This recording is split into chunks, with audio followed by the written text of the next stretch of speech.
C'est avec plaisir que nous vous souhaitons la bienvenue dans le monde fascinant de la fabrication de la bière. La bière compte parmi les boissons les plus connues et les plus consommées à travers le monde.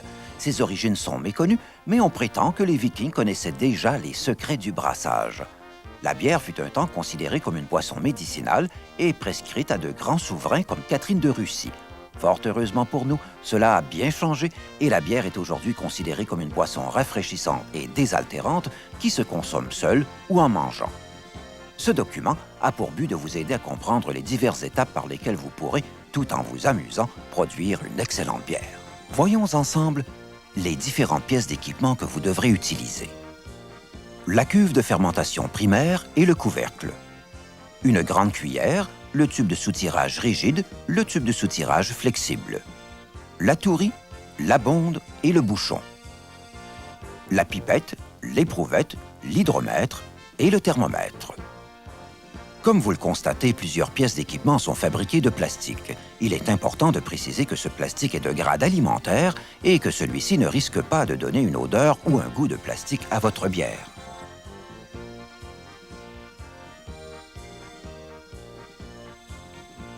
Nous commencerons par le nettoyage de la cuve, de la cuillère et du couvercle à l'aide de votre détergent chloré. Il est important de préciser que le nettoyage du matériel doit se faire immédiatement avant l'usage, et ce, avec un détergent approprié. Notez que les détergents domestiques, tels le savon à vaisselle, ne sont pas conçus pour cet usage. Il faut donc éviter de les utiliser. Nous vous recommandons d'utiliser un détergent chloré, capable de détruire les germes et les bactéries. Votre marchand se fera un plaisir de vous informer sur les dosages à utiliser.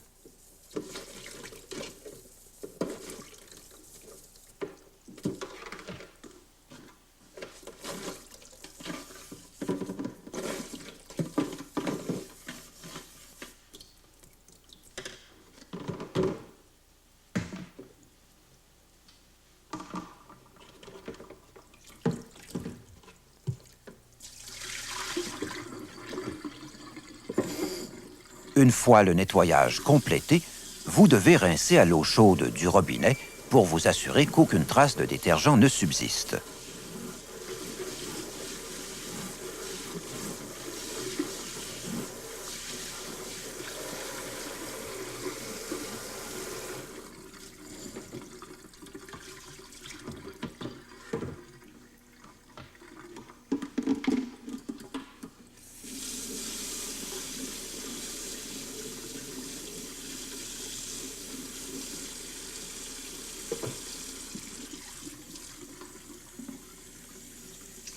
Le rinçage terminé, vous devez stériliser votre matériel avec une solution stérilisante. Voyons ensemble comment préparer cette solution stérilisante.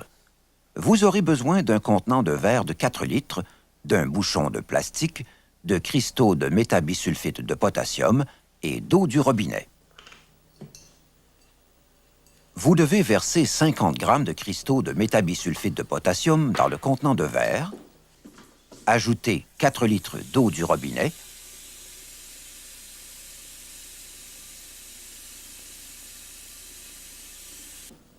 et finalement, brasser pour bien dissoudre. Vous avez en main 4 litres de solution de sulfite que vous pourrez réutiliser plusieurs fois. En effet, cette solution demeurera efficace pour une période de 4 à 6 semaines. Après un certain temps, le sulfite dégagera des vapeurs de plus en plus fortes. Lorsque vous constatez que ces vapeurs commencent à vous incommoder, nous vous suggérons de préparer une nouvelle solution stérilisante.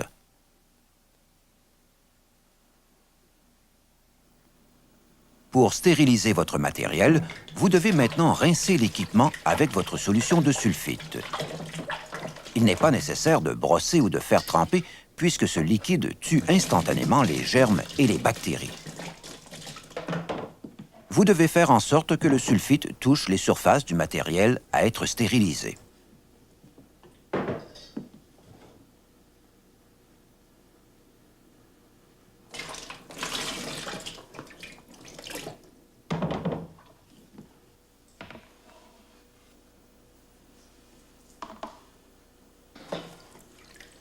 Remarquez que la solution de sulfite est remise dans le contenant de 4 litres.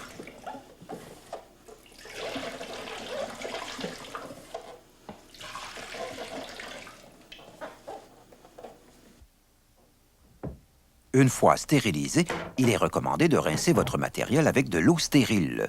Cette eau peut être de l'eau du robinet que vous aurez pris soin de faire bouillir de 15 à 20 minutes ou de l'eau distillée. La raison de ce dernier rinçage à l'eau stérile est pour éviter de mettre du sulfite dans votre bière. En effet, le sulfite et la bière ne s'entendent pas très bien et c'est pourquoi nous vous recommandons de rincer.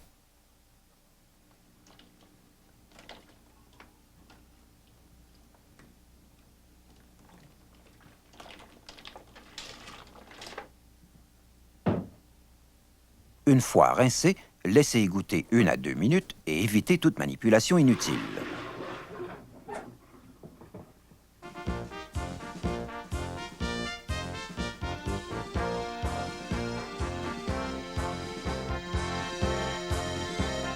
Une fois le matériel préparé, nous sommes prêts à passer à la première étape de la fabrication.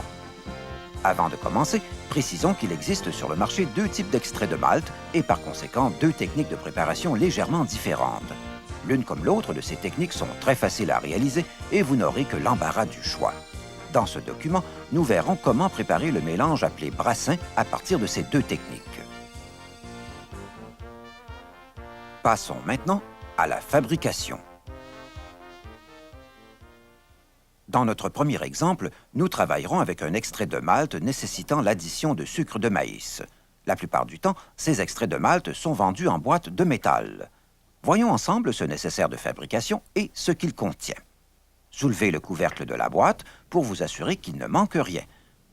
Vous y trouverez la recette et un sachet de levure. Vous aurez aussi besoin d'un sac de sucre de maïs et d'eau. Tout d'abord, notez la marque, le type de bière que vous fabriquez et le numéro de code apparaissant sur la boîte. Passons maintenant à la préparation du brassin. Enlevez l'étiquette de la boîte de métal et faites tremper celle-ci dans de l'eau chaude pour une période de 15 à 20 minutes. Cela permet de réchauffer l'extrait de malt, de le ramollir et d'en faciliter l'écoulement. Vous devez aussi faire bouillir de 3 à 4 litres d'eau pure dans un chaudron propre. Cette eau servira à rincer l'intérieur de la boîte de métal et à dissoudre l'extrait de malt et le sucre. Quand l'eau bout et que l'extrait de malt est suffisamment chaud, vous devez prendre la boîte de métal et l'ouvrir. À cette étape, soyez prudent, car la boîte risque d'être très chaude. Protégez vos mains contre les brûlures.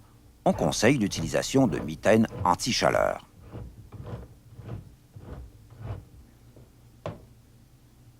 Versez le contenu dans votre cuve de fermentation primaire.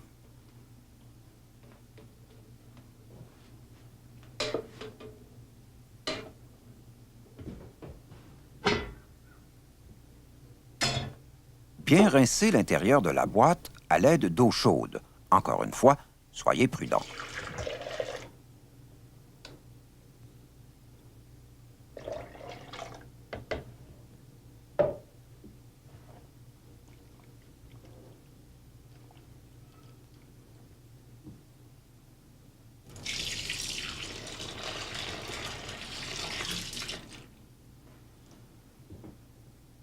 Il est maintenant temps d'ajouter le reste de l'eau que vous avez fait bouillir et de bien brasser pour dissoudre.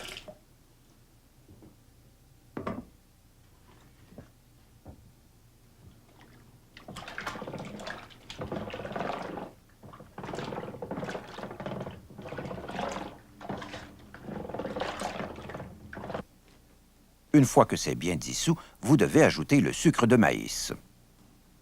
La recette vous indiquera précisément la quantité de sucre à ajouter. Dans le cas présent, il nous faut 4 tasses de sucre de maïs pour le brassage d'une bière légère.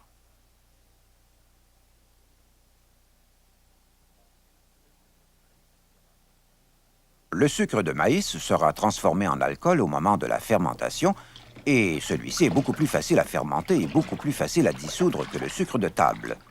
Si vous prévoyez expérimenter l'usage du sucre de table, il serait bon de consulter votre boutique pour connaître les quantités à utiliser. En effet, une tasse de sucre de maïs n'égale pas une tasse de sucre de table. Une fois le sucre ajouté, vous devez brasser pour bien dissoudre. Une fois le sucre dissous, vous devez ajouter de l'eau froide pour obtenir un volume total de 23 litres.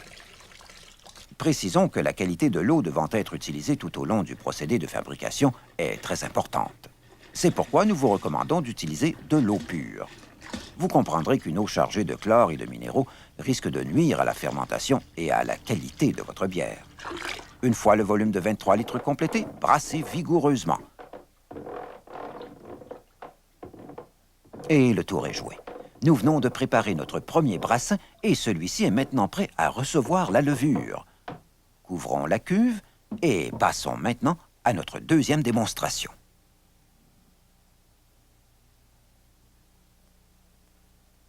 Nous utiliserons cette fois un extrait de malt ne nécessitant pas d'addition de sucre.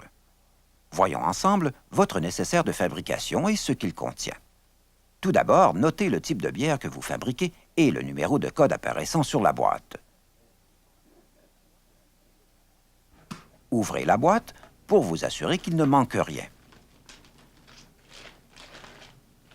Vous y trouverez une pochette contenant la recette, un sachet de levure, un sachet de clarifiant, la gélatine, et finalement, le contenant d'extrait de malt. Vous aurez aussi besoin d'eau. Passons maintenant à la préparation du brassin. Prenez le contenant d'extrait de malt en le tenant par le goulot. Enlevez le bouchon et versez dans votre cuve de fermentation primaire.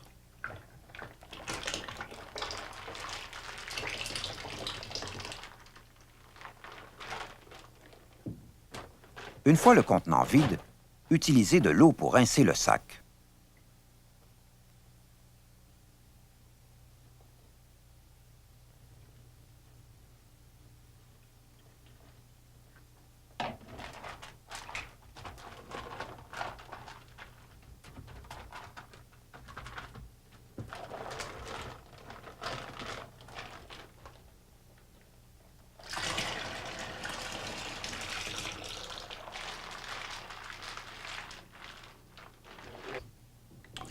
Vous devez maintenant ajouter de l'eau pour obtenir un volume total de 23 litres.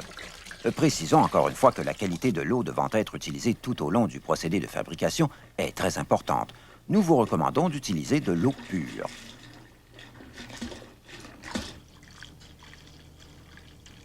Une fois le volume de 23 litres complété, brassez vigoureusement. Et voilà, le tour est joué. Nous venons de préparer en quelques minutes un deuxième brassin prêt à recevoir la levure et à fermenter.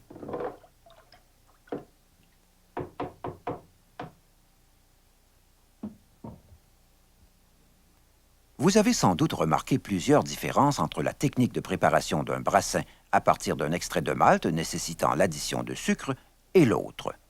Au cours de votre carrière de brasseur, vous aurez sans doute la chance d'expérimenter ces deux techniques et vous serez en mesure de constater que ces deux produits donnent d'excellents résultats et qu'il n'en tient qu'à vous de choisir. Une fois le brassin préparé, les règles régissant la fermentation, la clarification et l'embouteillage sont les mêmes. Il est maintenant temps de vérifier la densité du brassin à l'aide du densimètre. Précisons que tous les instruments devant servir à cet effet ont été nettoyés, rincés et stérilisés au préalable. À l'aide de la pipette, prélevez un échantillon du brassin pour ensuite le déposer dans l'éprouvette.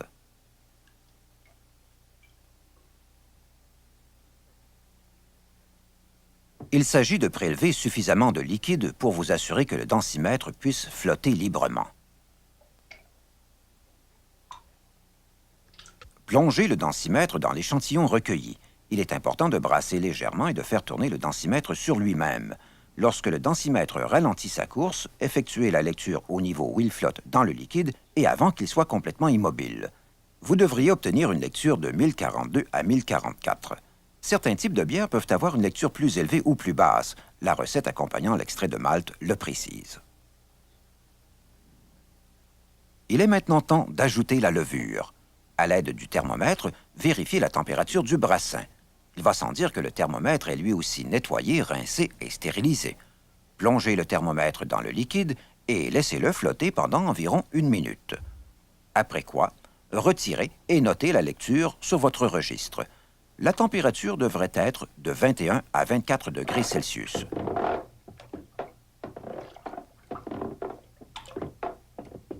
Ouvrez le sachet de levure, saupoudrez le contenu et brassez légèrement.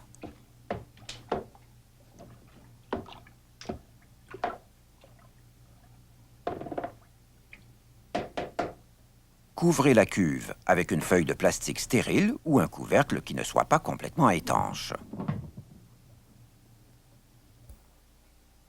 Nous vous recommandons, pour la durée de la première étape, de placer votre cuve sur une table ou un comptoir surélevé afin de faciliter le soutirage lors du passage à la deuxième étape. La fermentation devrait débuter dans les 24 à 48 heures suivantes.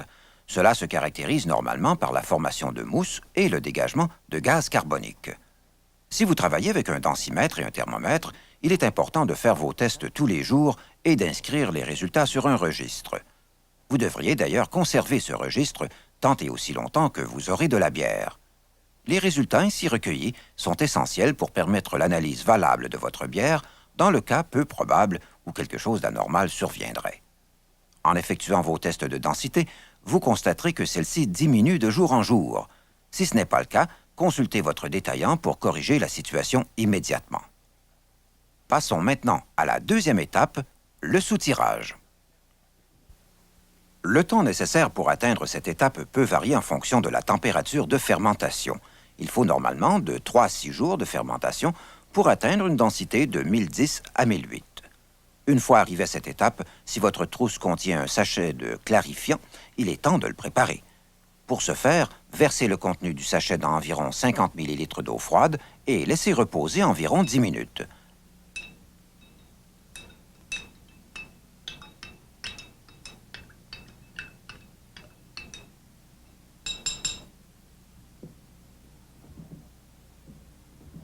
Après quoi, réchauffez l'eau pour bien dissoudre. Attention, surtout ne pas faire bouillir.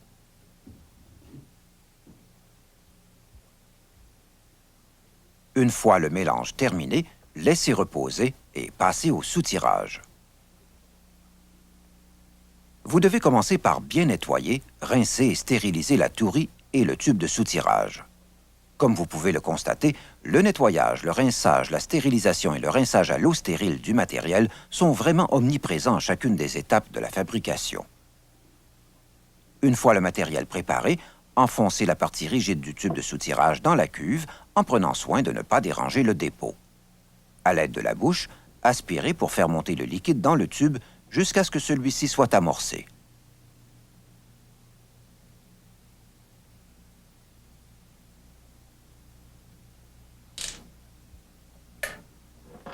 À ce moment, le liquide continuera de couler de lui-même par gravité. Continuez le soutirage pour remplir la tourie jusqu'à 5 à 13 cm du rebord.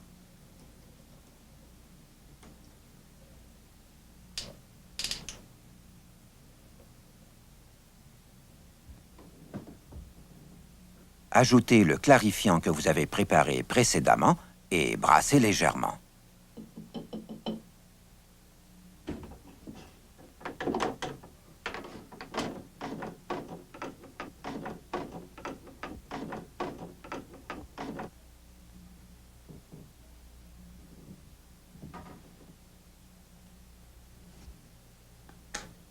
Vous devez maintenant fixer la bonde hydraulique. Pour ce faire, enlevez le petit capuchon rouge, versez du sulfite dans la bonde jusqu'au niveau des 2 lignes, replacez le couvercle, stérilisez le bouchon et l'enfoncez sur la tourie.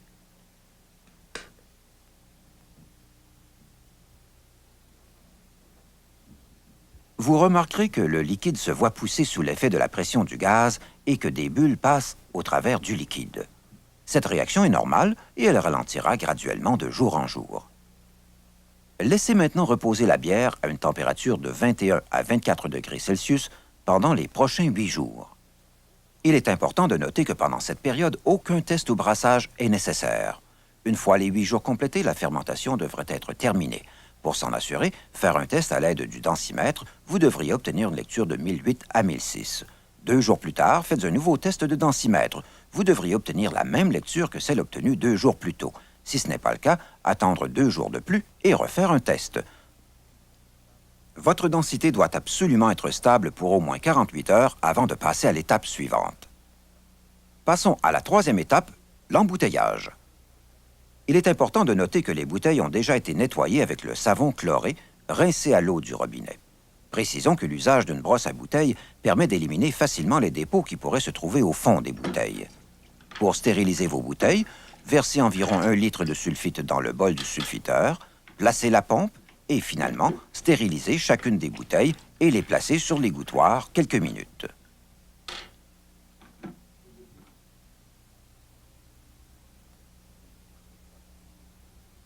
Une fois nettoyées, rincées et stérilisées, vos bouteilles sont maintenant prêtes à être rincées à l'eau stérile. Pour ce faire, versez environ 1 litre d'eau stérile dans le bol du sulfiteur, placez la pompe et finalement, rincez chacune des bouteilles et les placez sur l'égouttoir pendant quelques minutes.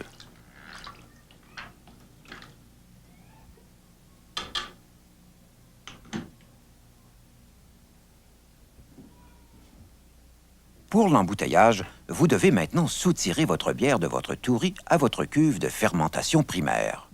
Il va sans dire qu'une fois de plus, tout le matériel a été nettoyé, rincé, stérilisé et rincé à l'eau stérile.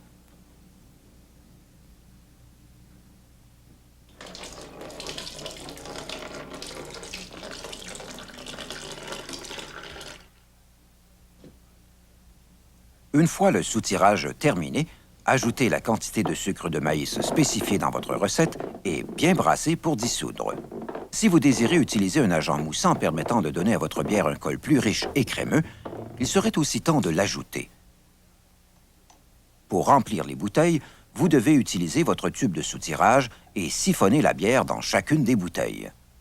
Notez que l'usage d'un remplisseur facilite le travail.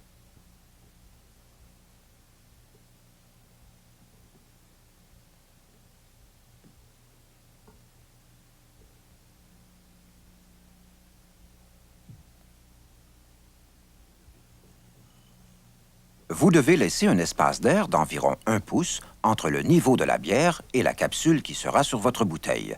Après quelques essais, cela sera très facile. Avant de capsuler, il est indispensable de préparer les capsules convenablement. Premièrement, vous devez rincer à l'eau du robinet.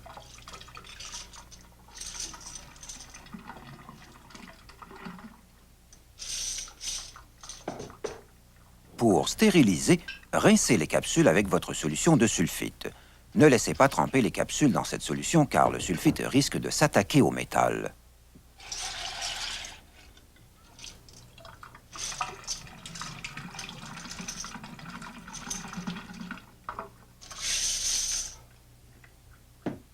Une fois stérilisées au sulfite, rincez les capsules à l'eau stérile.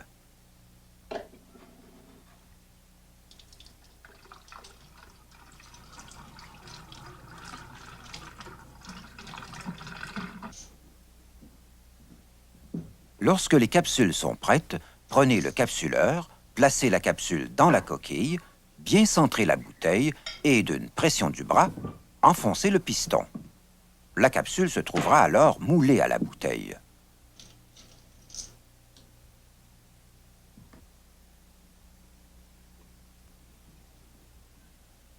Précisons qu'il existe 2 types de capsules, l'une convenant aux bouteilles vissables, l'autre pour les bouteilles conventionnelles.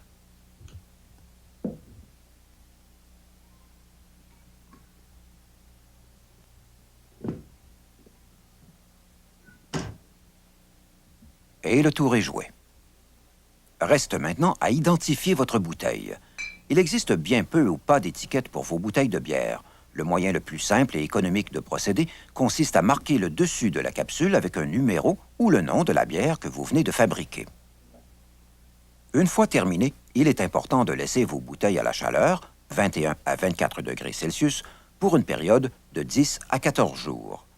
Cela permet à la bière de refermenter en bouteille et de produire le gaz carbonique indispensable à sa gazéification. Cette dernière fermentation aura aussi pour effet de produire un léger dépôt au fond de la bouteille. Ce dépôt est composé de levure morte et il ne sera guère plus épais que l'épaisseur d'une feuille de papier. Notez que la plupart des bières les plus prestigieuses du monde ont ce petit dépôt au fond de la bouteille. Celui-ci certifie qu'il s'agit d'une bière gazéifiée par fermentation naturelle. Au moment de servir votre bière, décapsulez votre bouteille. À ce moment, vous devriez entendre le traditionnel « psst » et voir votre bière pétiller. Dans un grand verre, versez la bière d'un trait sans déranger le dépôt. Quand la bouteille est presque vide et que le dépôt commence à se déplacer, arrêtez de verser. Nous vous conseillons de rincer votre bouteille immédiatement après l'avoir vidée et de la placer tête en bas dans une caisse vide. Cela facilitera le nettoyage pour la prochaine utilisation.